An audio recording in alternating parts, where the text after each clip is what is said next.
Más noticias en nuestra web crc891.com. Seguinos en Facebook y Twitter como CRC891 Radio y en Telegram como Noticias CRC.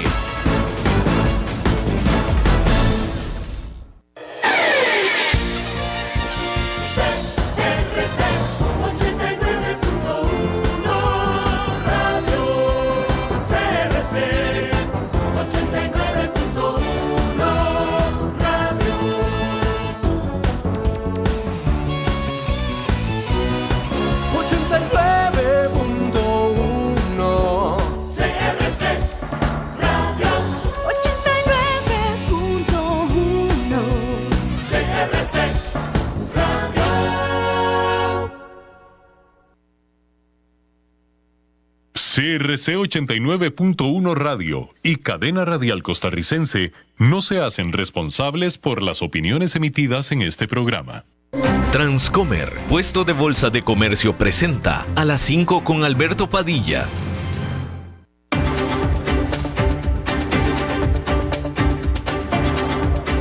Inicia A las 5 con Alberto Padilla.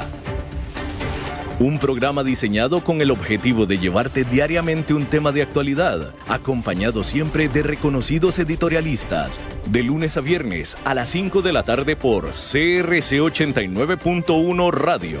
A las 5 con Alberto Padilla. Hola, ¿qué tal? Saludos, bienvenidos a esta emisión de A las 5 con su servidor Alberto Padilla. Muchísimas gracias por estarnos acompañando, gracias por estar ahí. Le mando cálidos saludos desde la señal de CRC 89.1 Radio en San José, Costa Rica, desde donde estamos transmitiendo hasta el punto, en el tiempo y en el espacio en el que usted nos está escuchando, porque estamos saliendo en diferentes vías simultáneamente, por ejemplo en Facebook Live, en la página de este programa, A las 5 con Alberto Padilla. Estamos también disponibles en el canal de YouTube de este programa. Estamos también en podcast, en las principales más importantes plataformas para ello: Spotify, Apple Podcast, Google Podcast y otras 5 importantes más. Y aquí en Costa Rica, este programa que sale en vivo en este momento a las 5 de la tarde, se repite todos los días a las 10 de la noche, aquí en CRC 89.1 Radio. En esta ocasión me acompaña, al otro lado de los cristales, tratando de controlar los incontrolables, el señor David Guerrero, y la producción general de este programa, siempre poderosa, desde Bogotá, Colombia, a cargo del señor Mauricio Sandoval. Hay que iniciar comentándole que Jerome Powell, que es el presidente de la Reserva Federal de Estados Unidos, que es el banco central del país, advirtió que las tasas de interés podrían subir más arriba de lo que los mercados estaban anticipando para poder controlar a la inflación. Y es que un inesperadamente fuerte, muy fuerte, sólido reporte sobre el empleo de la semana pasada, según dijo Powell durante un evento en la capital de Washington, subraya el mensaje de advertencia o de cuidado, dijo Powell. El miércoles de la semana pasada, la Reserva Federal había aumentado sus tasas de interés en 1/4 punto porcentual para un nivel de entre 5,25 y 5,75%, tomando en cuenta que hace un año estaba en 0 puntos porcentuales. Hay que decir que después de estas declaraciones, en las que también Powell dijo que la inflación está ya comenzando su proceso de bajada, pero que sin embargo todavía, reiteró que todavía van a seguir subiendo las tasas de interés allá en Nueva York, al final hizo que los mercados quedaran con ganancias de 3/4 punto porcentual para el índice industrial Dow Jones, poquito más, 0,78%. El Standard & Poor's 500 subió 1,29%, mientras que el Standard & Poor's 500 con una subida de 1,9% después de las declaraciones del presidente de la Reserva Federal. En la Gran Bretaña, una libra esterlina digital podría ser lanzada durante la próxima década, de acuerdo a lo que dijo el Tesoro de la Gran Bretaña y también el Banco Central de Inglaterra. Esto le proveería a una alternativa respaldada por el Estado a lo que sería o lo que es las criptomonedas o monedas digitales que son potencialmente mucho más volátiles, estas monedas digitales que son emitidas por compañías privadas. Sin embargo, todavía se prevé que tenga que haber primero una consulta sobre esta idea que comenzaría este mismo martes, pero sin embargo, una decisión final no se tomaría sino hasta, según se prevé, el 2025. Estamos hablando de una libra esterlina digital. Bueno, y Microsoft reveló una versión de su buscador en línea Bing potenciada con inteligencia artificial. Esta versión de Bing está soportada, empoderada por la misma tecnología que está detrás del famosísimo ahora ChatGPT o ChatGPT, que es este chatbot creado por la firma OpenAI, que es una firma que Microsoft es socia y la respaldó con una fuerte invención. Y bueno, este chat GPT, el chat GPT, todavía está en pleno desarrollo. De hecho, acaba de nacer apenas en noviembre y ya es toda una sensación. Esta inversión de Microsoft en inteligencia artificial representa un fuerte intento para hacerse de participación de mercado en la búsqueda y quitárselo a Google, que es claramente el gran dominante en esa materia, y que Google también anunció su propia chatbot, que ya anunció Google su propio chatbot empoderado por inteligencia artificial. En el caso de Google es llamado Bard, no Brad, pero Bard, B-A-R-D, en el caso de Google. Y bueno, en este terrible terremoto que sucedió en el sur de Pakistán y también en Siria, este martes el presidente de Turquía, Recep Tayyip Erdogan, declaró un estado de emergencia de duración de 3 meses en 10 provincias afectadas por este terrible terremoto en esta zona.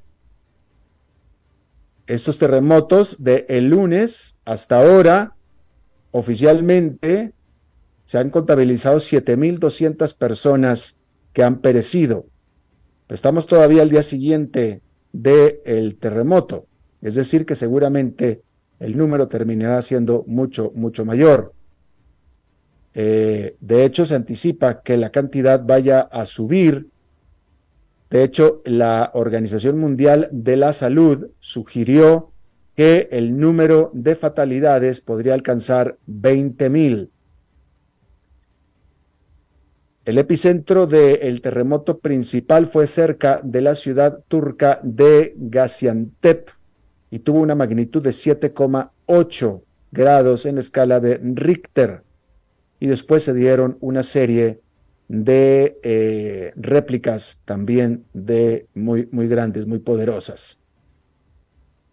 Y bueno, en el conflicto no es conflicto, en la invasión de Rusia a Ucrania, hay que decir que Dinamarca, Alemania y los Países Bajos dijeron que Ucrania recibirá al menos 100 tanques alemanes Leopard 1 en los próximos meses. Alemania aprobó ya la exportación de hasta 178 de estos tanques por diferentes entidades, porque tanto Dinamarca como los Países Bajos están mandando sus propios tanques Leopardo 1, pero no podría haberlos mandado sin el permiso expreso de Alemania. Ya lo tienen. Mientras tanto, Estados Unidos aprobó la venta de armamento por 10,000 millones de dólares a Polonia, incluyendo los lanzadores de cohetes HIMARS. Y hay que decir que Polonia ha estado subiendo de manera precipitada sus defensas desde que Rusia invadió a otro vecino, que es justamente Ucrania. Bien, vamos a cambiar un poco de tema y vamos a hablar acerca de la industria petrolera y los grandes beneficios que ha recibido a raíz de los altísimos precios de su única materia prima, que es el petróleo. ¿Sí? En lo que va de este año, Shell, la petrolera Shell, ha revelado utilidades netas. A ver, déjame se lo aclaro.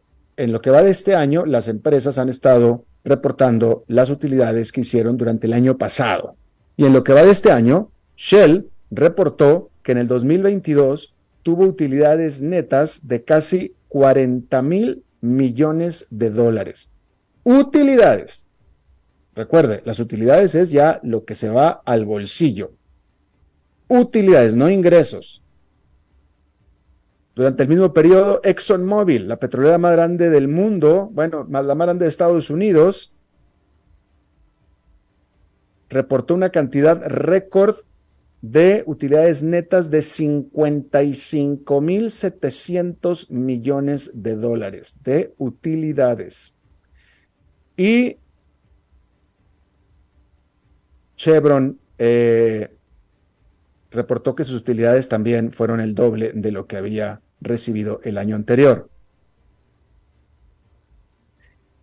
BP o British Petroleum, pero ahora se llama BP, este martes reportó una utilidad de 27,700 millones de dólares para todo el 2022, que es más del doble que lo que reportó en el 2021. Total Energies también anunció sus resultados, o anunciará sus resultados, mejor dicho, esta semana, el miércoles. Pero en total, las 5 superpetroleras del mundo habrán reportado alrededor de, en utilidades para el 2022, de 200,000 millones de dólares. Utilidades, 200,000 millones de dólares. Ahora, algo de toda esta plata, algo de todas estas utilidades, se regresará a los inversionistas de las petroleras. Sin embargo, una parte también será invertida. Ahora, ¿dónde y cómo esta plata será gastada? Depende de cada caso, ¿sí? Porque los jefes de las compañías energéticas necesitan invertir en una área y en una industria donde puedan recuperar esa inversión lo más rápido posible, ¿sí? Y que sea también con el menor riesgo posible. Y si de pasada también es posible hacerlo de la manera más limpia para producirlo y lo más cercano a su lugar de origen también posible. Y en este caso, pues muchas de ellas tuvieron que ser obligadas a abandonar todos sus activos en Rusia después de que a este país se le ocurriera invadir a su vecino, que es Ucrania. Y por tanto, entonces, muchas de estas inversiones se han estado dirigiendo o desviando hacia el continente americano, que es una región en general, todo el continente americano, una región en general, que es de relativo bajo riesgo en general y también con bajo costo de producción en general, con amplias reservas, ¿sí? Las compañías petroleras también están respondiendo a la presión por parte de activistas y de políticos en general para descarbonizar sus portafolios. En el caso de BP, esta empresa ha prometido invertir 55 mil millones de dólares o entre 55 y 65 mil millones de dólares en sectores de bajo carbón entre el 2023 y el 2030. Hay que decir que más tarde, este mismo día de martes, el presidente Joe Biden estará dando su discurso del Estado de la Unión y se espera que vaya a hablar bastante va a hablar de todo tipo de temas, por supuesto, pero lo que se anticipa es que va a tocar el tema de las petroleras y de las ganancias que están teniendo, y específicamente va a hacerles una crítica acerca de lo que están haciendo con estas grandísimas ganancias en el contexto en el que todavía el precio de las gasolinas en los Estados Unidos es bastante caro para el consumidor. La gasolina en general está arriba de $3 el galón, $3.30, etcétera, el galón, que es más abajo de lo que había estado antes, pero es mucho más arriba de lo que históricamente ha sido. Y por supuesto que el precio de la gasolina afecta directamente al votante, al consumidor estadounidense. Pero una de las críticas que el presidente Joe Biden va a hacer en su discurso de la Unión, que es una que ya he dicho antes, es un reclamo a las petroleras de que usen estas grandes cantidades de utilidades más para recomprar acciones que para invertir en mayor producción, bajo el entendido o el supuesto de que una mayor producción petrolera haría aumentar la oferta y por tanto bajaría los precios del petróleo. Pero esa es una de las críticas que se espera que vaya a hacer el presidente Joe Biden en su discurso de la Unión a las 9 de la noche, tiempo del este de los Estados Unidos, este martes. Bien, déjeme hablarle acerca de, bueno, primero que nada, comentarle que las empresas tecnológicas están continuando con sus anuncios de despidos. Dell Computer, esta fue una nota de lunes, Dell Computer anunció que despedirá al 5% de su fuerza laboral, que equivale a unos 6,500 empleados. También una que fuera una estrella de la pandemia, Zoom. Zoom ya se hizo como un nombre ya de la casa, pero hay que recordar que Zoom apenas se conoció con la pandemia. Antes de la pandemia nadie conocía Zoom. Y Zoom con la pandemia explotó. Y aquí estamos todavía incluso nosotros hablándole a través de Zoom. Y ahora toda nuestra vida, mucha de nuestra vida recorre con Zoom enfrente. Bueno, pues Zoom anunció que va a despedir al 15% de su planta laboral. En el caso de esta empresa es alrededor de 1,300 empleados. Y son decenas de miles los empleados que han sido, a los despidos que han sido anunciados en lo que va del 2023, en lo que va del 2023. Y aún así, todavía la tasa de desempleo en los Estados Unidos está en su nivel mínimo en 35 años. Incluso hasta más que eso, histórico. Es decir, este país tiene técnicamente lo que se le conoce como pleno empleo, técnicamente, con todo y que se están anunciando despidos por decenas de miles. Casi le digo que cada semana. ¿Sí? Bueno. Déjeme le informo también que la IATA, que es la International Airlines Transport Association, que es la asociación que contiene o que alberga a todas las aerolíneas internacionales del mundo, reportó que el tráfico aéreo global ha recuperado o se ha recuperado hasta el 68,5% de los niveles de la pandemia hasta el año pasado. Y surgió o resurgió un 64,4% desde el 2021. Pero la cifra más importante es que desde justo antes de la pandemia hasta ahora, el tráfico aéreo se ha recuperado en un 68,5%. ¿Sí? Y una pequeña reflexión aquí. No sé si usted ha viajado en estas épocas, en estas fechas, o desde la pandemia. No sé si usted ha viajado, pero es mucho más, si antes era difícil viajar, hoy en día es mucho más difícil viajar con colas en los puntos de seguridad mucho más largas y faltas de servicio, específicamente en Estados Unidos y en Europa también. No sé, no me queda claro si en Latinoamérica tanto. Habría evidencia de que, habría datos de que probablemente en América Latina no es tanto, pero ciertamente en Estados Unidos y en Europa sí, de acuerdo a los reportes. ¿Sí?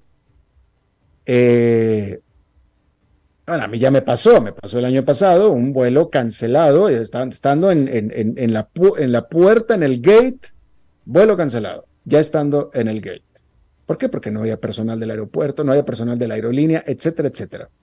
De nuevo, hoy en día hay que llegar muchísimo antes al aeropuerto que lo que era costumbre antes de la pandemia. Ahora hay que llegar con muchísimo más tiempo porque hay menos personal al aeropuerto. Lo que le quiero decir es que es mucho más difícil viajar hoy que antes. Y solamente se ha recuperado el 68,5% del tráfico. Y qué bueno que nada más se ha recuperado el 68,5% del tráfico. Porque imagínense, conforme se vaya recuperando más, ya de por sí es tremendamente difícil viajar hoy en día. Otra cosa que le quiero yo comentar, déjeme se lo digo aquí. Mire, este es un estudio que se hizo, un estudio formal sobre la felicidad y qué es la felicidad. ¿Sí? Este es un estudio que hizo la Universidad de Harvard. La Universidad de Harvard en Massachusetts es una de las universidades más renombradas del mundo. Continuamente está considerada entre las 3 universidades mejores del mundo desde cualquier punto de vista. De tal manera que si Harvard hace una investigación, hace un estudio, pues tiene que ser necesariamente un estudio bastante serio, ¿sí? Y bueno, la Universidad de Harvard hizo un estudio sobre lo que es la felicidad y qué es lo que hace a los hombres y a las mujeres felices, y se concentró mucho, sobre todo, porque eso es lo que comúnmente se piensa, si acaso el dinero es la felicidad. ¿Sí? Bien. Déjeme le digo que este estudio está revelado, bueno, está reflejado en una serie de reportes al respecto, pero todo se basa en el estudio hecho por la Universidad de Harvard, ¿sí? Este estudio es un estudio sobre el desarrollo adulto, que es el estudio al respecto más prolongado, que por más tiempo se hizo sobre la felicidad. Y este estudio encontró que el dinero efectivamente hace la felicidad, pero solamente hasta cierto punto. Y este punto es muy interesante. Este punto, según se descubrió en este estudio, que déjeme le digo, este estudio fue hecho aquí tenía el dato, pero fueron decenas de miles de personas, ¿eh? Es un estudio muy, muy amplio. Aquí lo tengo yo. 724 participantes y 1.300 descendientes de estos participantes directos. 724 participantes con 1.300. Y se descubrió que el dinero hace la felicidad sí, el dinero, ¿cómo se lo quiero decir? El dinero ayuda a la felicidad, pero solamente hasta cierto punto de dinero. Y la cantidad que ellos encontraron es el equivalente a $75,000 anuales, que típicamente en Estados Unidos, $75,000 anuales lo ponen a uno en la clase media, incluso hasta en la clase media baja, de tal manera que se determinó que la gente comienza a reconocer que el dinero ayuda a su felicidad solamente cuando este dinero cumple con los gastos básicos de la vida de uno. Entonces, mientras uno tenga sus gastos básicos cubiertos y garantizados, uno ya puede decir que se siente feliz. Pero de ahí para arriba, en la medida en el que uno se puede comprar ya más cosas de lujo, una casa más grande, un coche más grande, un coche más nuevo, eso no ayuda a la felicidad de acuerdo a lo que encontró este estudio. ¿Sí? Entonces, es muy importante, eso sí, poder tener este sentimiento de que uno no vive en la pobreza, de que uno tiene cubiertas sus necesidades básicas, y hasta ahí, entonces uno ya puede decir, yo soy feliz, pero de ahí para adelante, el dinero ya no ayuda para la felicidad. Entonces, de acuerdo a todo lo encontrado en el estudio, ¿qué es lo que ayuda a la felicidad una vez que uno ya tiene cubiertas sus necesidades básicas? Es las relaciones humanas. Muy marcadamente las relaciones humanas, cercanas relaciones humanas, obviamente de calidad, ¿sí? Y notablemente, aquí tengo que decirlo yo, no es que el estudio, porque no he visto una parte que diga como tal, que lo especifique, pero yo aquí se lo estoy diciendo, porque precisamente no viene en ninguna parte especificado. El estudio no habla del amor, es decir, no habla de la relación de pareja en especial, habla de relaciones en general, no de la relación de pareja en especial. Y cuando el estudio habla del amor en general, dentro de todas las relaciones que un humano pueda tener. No se detiene a hablar de la relación de pareja. Y eso me parece a mí que es muy, muy importante. Habla de las relaciones en general. Por ejemplo, habla de la importancia de tener una buena relación con los compañeros de trabajo para aquellos que van a la oficina. Aquellos que van a la oficina y tienen una buena relación de trabajo con sus compañeros son más felices porque tienen una buena relación. Son más felices que los que no tienen ninguna relación con sus compañeros de trabajo, ¿sí? Entonces, son las buenas relaciones con quien sea. Tampoco habla necesariamente de la familia. Eso viene por añadidura o eso ya está como obvio. Habla simplemente de buenas, cercanas relaciones con quien sea. Con quien sea. Amigos, compañeros de trabajo, vecinos, obviamente familiares, parejas y etcétera. ¿Sí? Y dónde pueden ellos reconocer o encontrar que el dinero de más puede ayudar es justamente en la medida en que ayude a las relaciones. Por ejemplo, aquella persona que tiene dinero suficiente para invitar a sus hijos o amigos o quien sea a una experiencia para unas vacaciones juntos, por ejemplo. ¿Por qué? Porque se unen más las relaciones. Entonces, en ese sentido, el dinero sí ayuda, ¿sí? Pero en la medida en el que el dinero pueda ser usado para acercar o hacer más íntimas las relaciones o hacer una experiencia con esas relaciones. Pero bueno, me pareció muy interesante compartir esto con ustedes porque, de nuevo, el dinero sí es la felicidad, pero solamente hasta un pequeño punto, nada más. Después de ahí es todo acerca de relaciones. Y obviamente también implica, vaya, el saber cosechar esas relaciones, ¿sí? Porque si uno es un HP, un HDP, pues, o sea, es decir, pues uno tiene que ser una buena persona para poder generar las relaciones, ¿sí? Hay personas que no saben desarrollar buenas relaciones y esas personas difícilmente van a poder decir o afirmar que son felices. Bueno, para poder hacer este tipo de relaciones uno tiene que ser una buena persona para generar estos tipos de relaciones.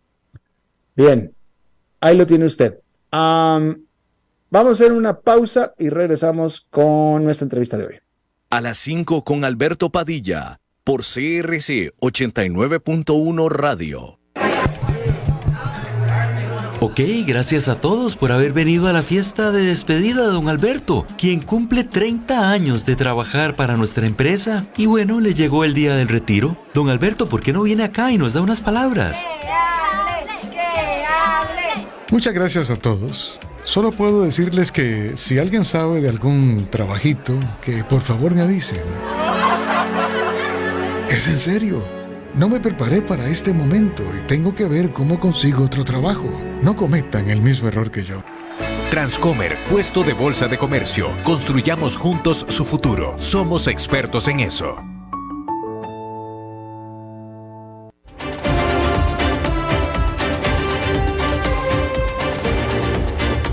Seguimos escuchando a las 5 con Alberto Padilla. Gracias por continuar con nosotros. Quiero ahora referirme a este caso que a mí me ha parecido fascinante, que es el caso del grupo de Andani o Andani Enterprises, que lo hemos estado cubriendo aquí en el programa durante toda la semana pasada, de este caso de esta firma de inversión de Nueva York, que se dedica de investigación y de inversión también, pero se dedica a hacer reportes acerca de empresas y que sacó este reporte muy negativo acerca de uno de los principales grupos industriales de la India, que se llama Andani, fundado por el que era el hombre más rico de Asia, de apellido justamente Andani, y en este reporte de Nueva York, básicamente denunciando que este grupo Andani ha sido un fraude y ha sido un fraude contable en las últimas décadas. Y esto propició una corrida de las acciones de las empresas que comprenden al Andani Enterprises, que la han hecho perder en una semana, un poquito más allá de una semana, $100,000 millones en valor y que destronó a el señor Andani del puesto número 1 como el hombre más rico de la India. Vamos a hablar de esto con alguien que ha estado siguiendo este caso mucho más profundamente que yo, por eso lo estamos invitando. Hernán Varela Pacheco, él es gerente de administración de patrimonio y tiene él décadas de experiencia en análisis económico, riesgo y definición de estrategias de inversión y administración de portafolios de inversiones. Y te agradezco muchísimo, Hernán, que nos acompañes. Gracias. Muchas gracias, don Alberto, por la invitación y sí, este caso que ha llamado tanto la atención, como señala usted, ¿verdad? Que de hecho Hindenburg Research, que es esta empresa de Nueva York, ¿verdad? Que fue la que envió este reporte, le llama el fraude más grande de la historia corporativa, ¿verdad? Entonces sí le pone un título bastante importante que, como usted hacía en la introducción, va en línea, ¿verdad? Hacia quién va dirigido, por así decirlo, el ataque de este señor súper importante en India, muy cercano al presidente de la India también y clave para todo el proceso de desarrollo que ha tenido el país. Sí, ahora, pero déjame te pregunto, Hernán, todavía hay mucho humo, todavía hay mucho desorden en todo esto. Este reporte apenas apareció hace poco más de una semana. En teoría, Andani o el grupo Andani ya respondió a las acusaciones, pero déjame te pregunto, ¿existe evidencia de que lo que reportó Hindenburg Research es cierto? Ujú. Sí, exacto. El grupo Andani, ¿verdad? Este grupo indio envió un reporte de casi 413 páginas diciendo cada uno de los puntos de Hindenburg Research, y básicamente la respuesta de la firma ha sido, tenemos todos los papeles para demostrar lo que estamos diciendo. Y no sé también ahí si me permite, don Alberto, recordar un poco qué fue lo que dijo esta firma estadounidense, ¿verdad? Este grupo en la India tiene una serie de empresas, ¿verdad? Desde cementeras hasta operadoras de puertos, energías verdes, ¿verdad? Una serie de empresas abiertas a bolsa, ¿verdad? Que han tenido un muy buen comportamiento en los últimos meses, ¿verdad? Es decir, que han subido los precios de estas acciones.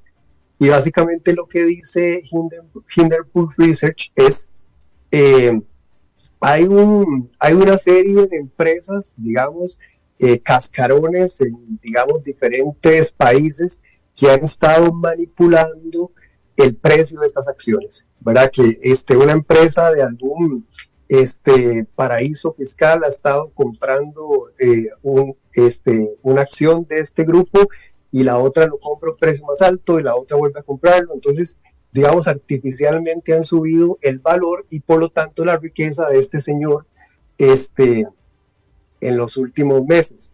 Y aparte también dicen que han estado moviendo dinero dentro de las compañías para hacerlas ver menos endeudadas de lo que en realidad están y más saludables financieramente, ¿verdad? Entonces, ante esta acusación tan fuerte, ¿verdad? Y que viene acompañada de una inversión en corto, que supongo que vamos a hablar ahorita, ¿verdad? La respuesta de Adani Group ha sido, tenemos todas las pruebas para refutar esto, de hecho que está el reporte, y la firma estadounidense dice, ya lo hemos hecho antes, ¿verdad? Lo han hecho con Nikola y otras empresas un poco más pequeñas, pero estamos listos para este tipo digamos, de pelea, por así decirlo. Bueno, y qué bueno que mencionaste lo de la inversión, porque es que esa es otra pieza clave de todo esto. Hindenburg Research, al mismo tiempo que emite este informe acusatorio, condenatorio de Andani, al mismo tiempo hace una inversión en corto, una apuesta a que las acciones van a caer, con lo cual ellos van a beneficiarse económicamente. Hindenburg Research hacen esta apuesta de que las acciones van a caer con el reporte que ellos mismos emiten. Entonces, vaya, a mí en lo personal me parece totalmente un conflicto de interés gravísimo, pero que aparentemente no es ilegal. Así es, don Alberto, no es ilegal, ¿verdad? De hecho es una práctica muy común, es una práctica riesgosa y hay que tener el capital para poder hacer este tipo de inversiones. ¿Por qué? Porque básicamente, como bien lo señala usted, ¿verdad? Vender en corto es que yo vendo una acción que no tengo, ¿verdad? Yo le pido a alguien prestada una acción, en este caso este grupo Adani, la vendo, tiro el reporte de que digo que es un fraude todo lo que está, espero que caiga, y una vez que cae, la compro más barata y le digo al dueño que lo tenía, bueno, tome, aquí está la plata que usted me la había dado, pero la compré por la mitad de lo que en realidad usted me la prestó, ¿verdad? Entonces, si la acción yo la vendí a 100, se cae a 50 con mi reporte, pues ya ahí yo la recompro y me gano esos 50. ¿Cuál es el riesgo ahí? Que se devuelva, ¿verdad? Que más bien no sea cierto, que la empresa logre sostener, digamos, su caso, comienza a subir y este inversionista que se va en corto, pues tiene que ir a comprarla de a casi 120, 130, ¿verdad? Ese es el riesgo cuando se hace algo así. Entonces, por eso le digo que hay que tener un músculo fuerte, hay que tener un buen caso. Hindenburg Research lo ha hecho antes, como le decía, con Nikola, que es una empresa de autos eléctricos. donde básicamente dijo, es que el auto que salió en ese comercial fue empujado, en realidad no tiene la tecnología todavía para que funcione, y entonces tira ese reporte, vende la acción y luego la compra más barata. Entonces es algo que ha hecho antes, ¿verdad? Claro. Y si es legal. Y si es legal, increíblemente es legal, efectivamente. Pero Hernán, una cosa que a mí me llama la atención, tú lo acabas de decir, Nikola, el caso de Nikola era una promesa. Nikola era una prototipo de un automóvil que en realidad nunca pasó de ser prototipo, era una promesa. Me viene en la mente el caso de Enron, que también implosionó o implotó esta empresa basada en Houston, que no tenía absolutamente ningún activo. Enron era una empresa especuladora, no tenía ningún activo y también implotó. En el caso de Andani tiene grandes activos, o sea, los activos ahí están, tú los acabas de mencionar, puertos y una serie de cosas que o sea, no es que esté especulando plata, los activos ahí están. Sí, es un muy buen punto, ahí están. El tema tal vez de Hindenburg es que no valen lo que la acción dice que vale, ¿verdad? Por ejemplo, digamos, empresas o acciones de empresas de este tipo, ¿verdad? Que son utilities, ¿verdad? Que son muy, muy estables o de operadoras de puertos, suelen, digamos, negociarse a múltiplos más bajos de lo que se está negociando ahora esas acciones, ¿verdad? Es decir, tienen un valor de ingresos futuros menor porque es más conocido, ¿verdad? Están ahí los activos, como dice usted, y se sabe que hay un fee lo que van a cobrar. Mientras que una empresa de tecnología sí tiene estas valoraciones muy altas, ¿verdad?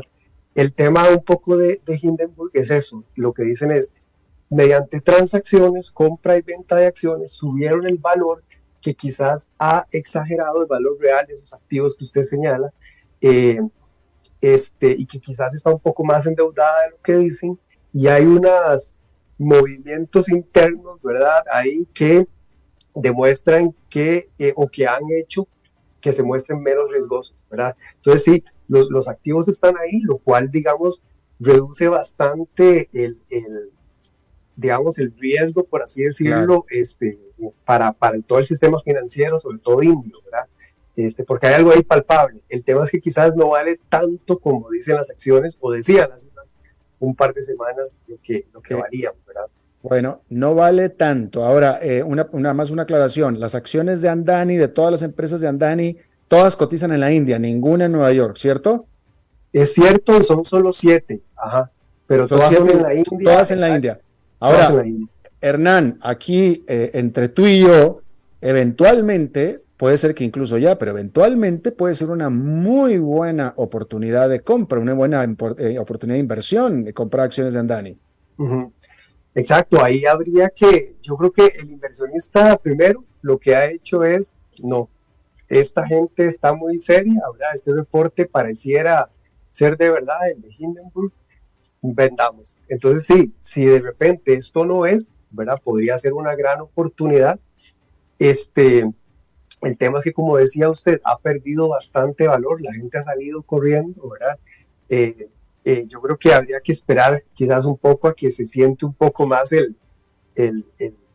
tema, ¿verdad? Que pase en todo este ruido.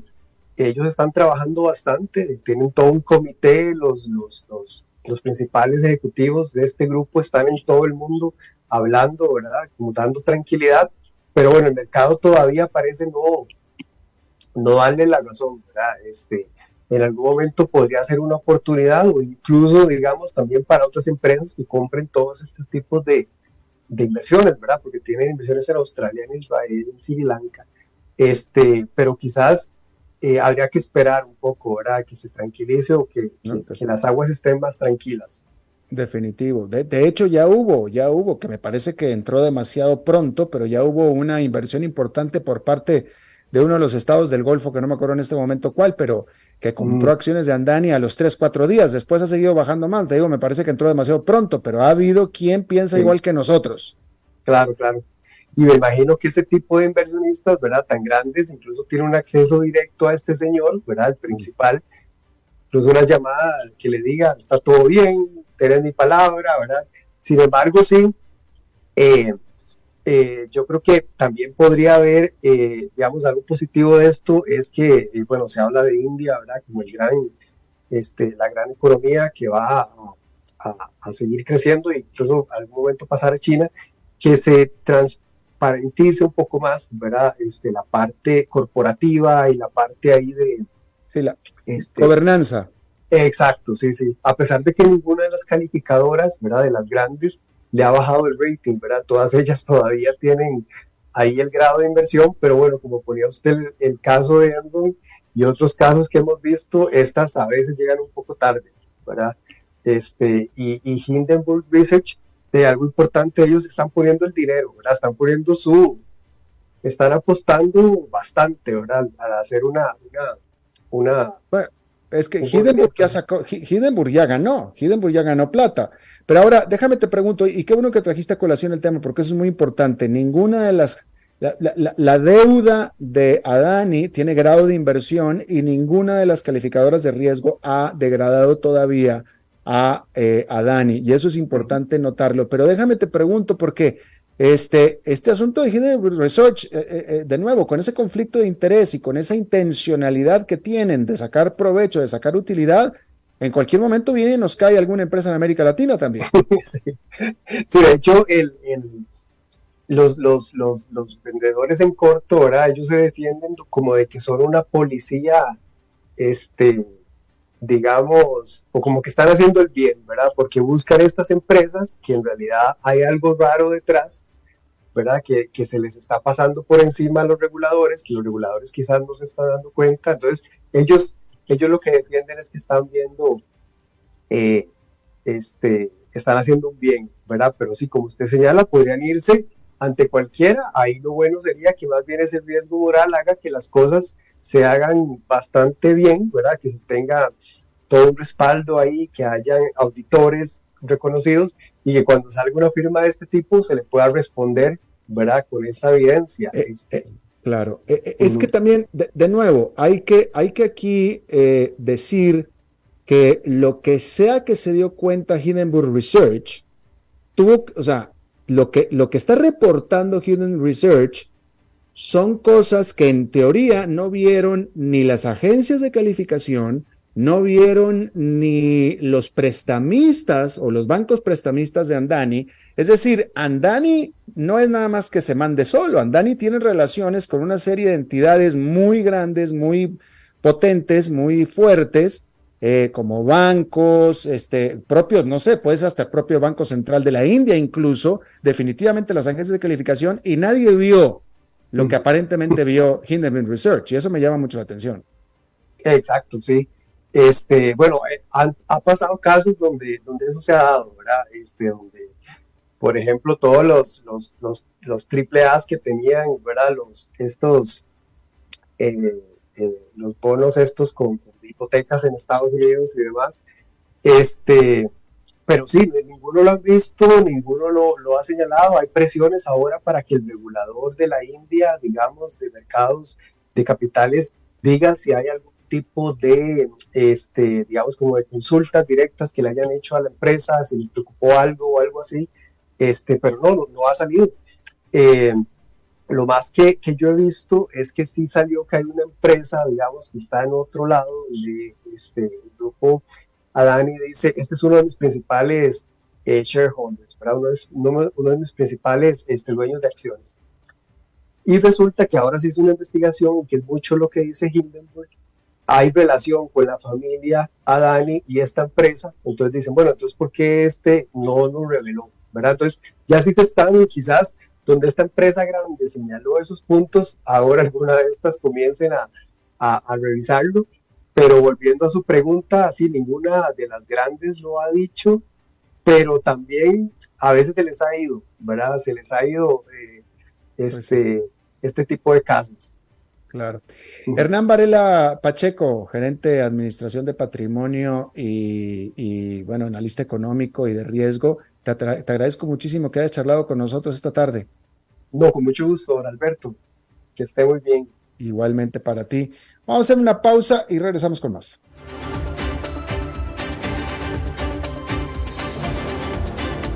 A las 5 con Alberto Padilla, por CRC 89.1 Radio.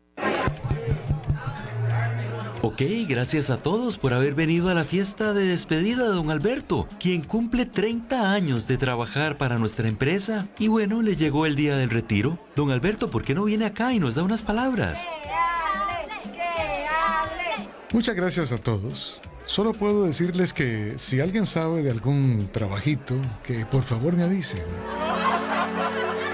Es en serio.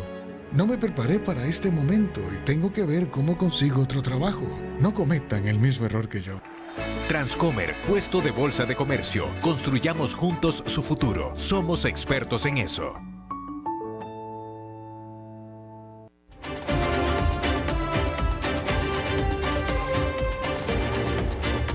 Seguimos escuchando a las 5 con Alberto Padilla.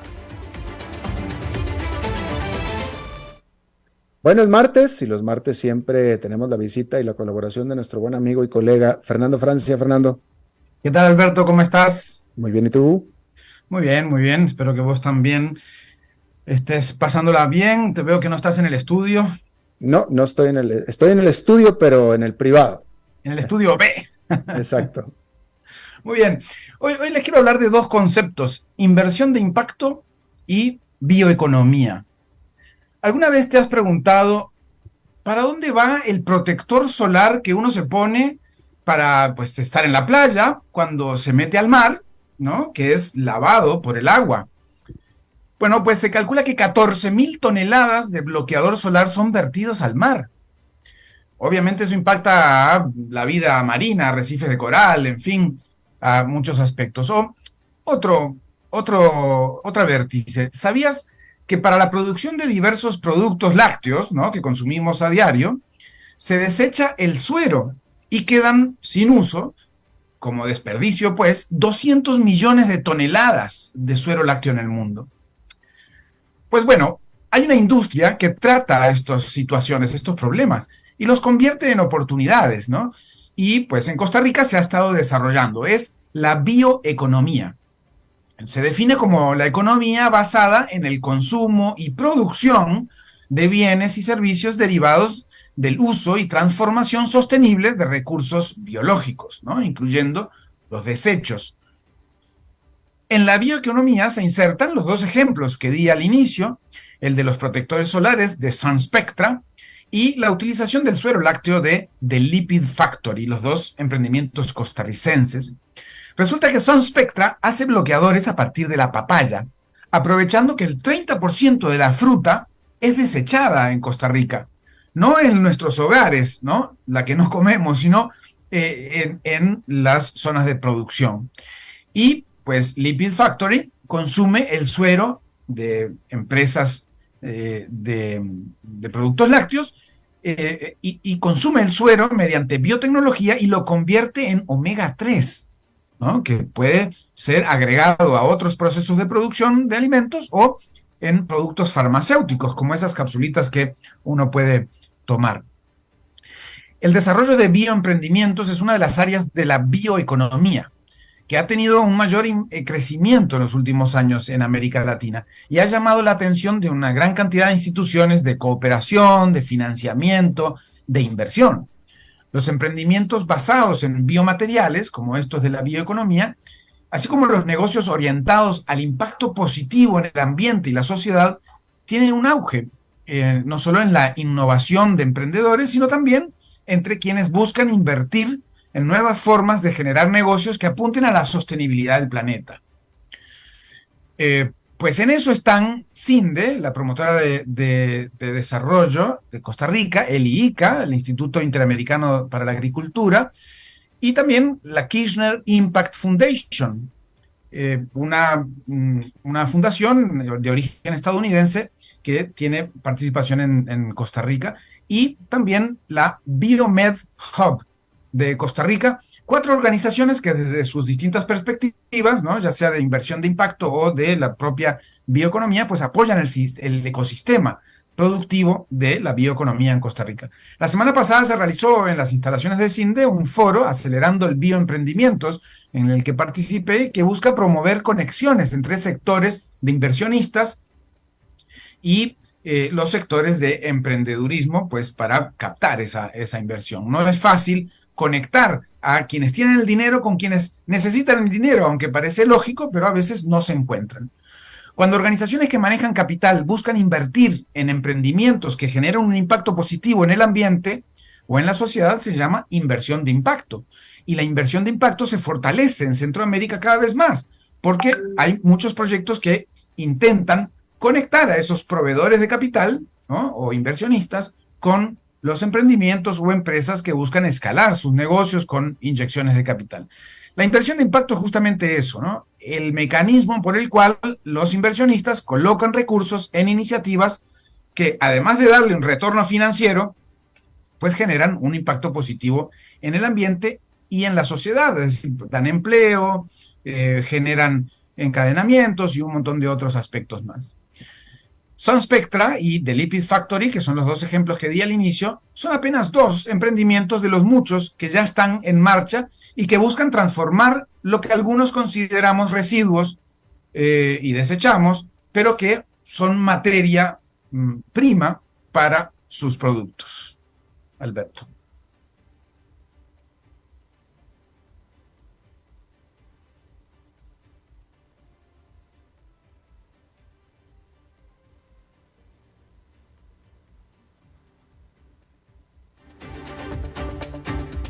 Bueno, te decía Alberto que parte de esos emprendimientos, te decía Alberto que parte de esos Costa Rica ya son empresas que están parte de esos Costa Rica ya son empresas. Es un problema de sonido.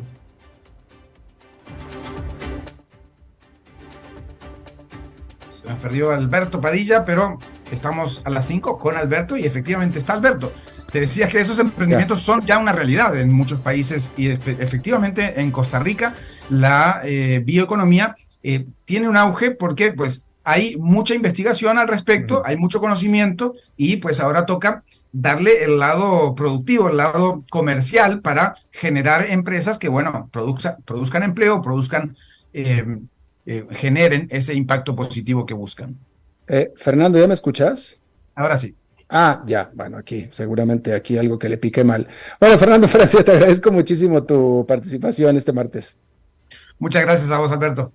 Hasta el próximo martes, Fernando, gracias. Nos vemos. Bien, y eso es todo lo que tenemos por esta emisión de A las 5 con su servidor Alberto Padilla. Muchísimas gracias por habernos acompañado. Espero que termine su día en buena nota, en buen tono, y nosotros nos reencontramos en 23 horas. Que la pase muy bien. A las 5 con Alberto Padilla fue traído a ustedes por Transcomer, puesto de bolsa de comercio. Construyamos juntos.